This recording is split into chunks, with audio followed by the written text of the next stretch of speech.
I would say, I think, as the Office of Budget Responsibility said yesterday to your committee, that it is too soon to be able to tell what the impact of this is.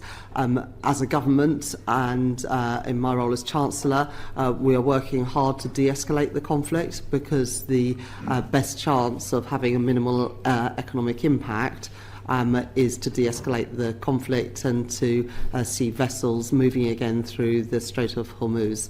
And so at this stage, I think it would be unwise to speculate on what the impact on inflation, growth or interest rates would be. But of course, we are looking at a number of scenarios and monitoring very carefully the situation. But the quicker we can de-escalate, the better it will be for all of those different economic variables. The panellists we had yesterday, Chancellor, were all clear that this was bad news for the British economy. There are no bright spots in it. Would you concur with those panellists? Well, it's certainly not good for the British economy to have trade disrupted, and especially when so much oil and gas comes from that part of the world. But the best thing that we can do as a government is to seek to de-escalate this conflict. And how, Chancellor, are you helping or working to de-escalate this conflict? Yes, well, as you know, G7 finance ministers met on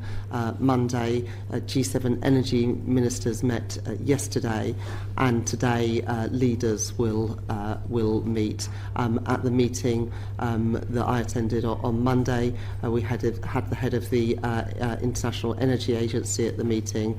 They are consulting with members right now on the release of oil reserves, strategic oil reserves. I've been very clear that the UK is willing to play its part in using those reserves to put downward pressure on oil prices and ensure that supply remains strong. So that's one of the ways in which we are responding, but also working, for example, with Lloyd's of London. I met the chair, Charles Roxburgh, on Monday, and also working with the US administration on and other key allies in trying to reopen the Strait of Hormuz and making sure that vessels feel confident to travel through it, and that insurance products are available at the right prices. At the moment, the issue is not so much insurance products, but the safety of captains and crews of those vessels.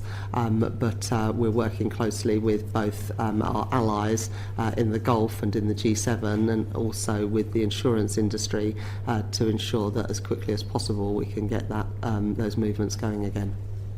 Are you clear about what would make traffic up the Strait of Hormuz insurable again? Because yesterday there was quite a bit of confusion about whether or not tankers had or had not been escorted up the Strait of Hormuz by the US Army.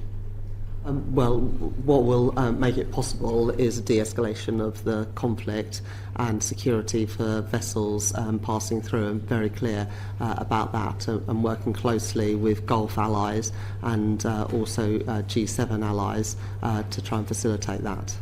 Jelajahi cara baru mendapatkan informasi. Download MetroTV Extend sekarang.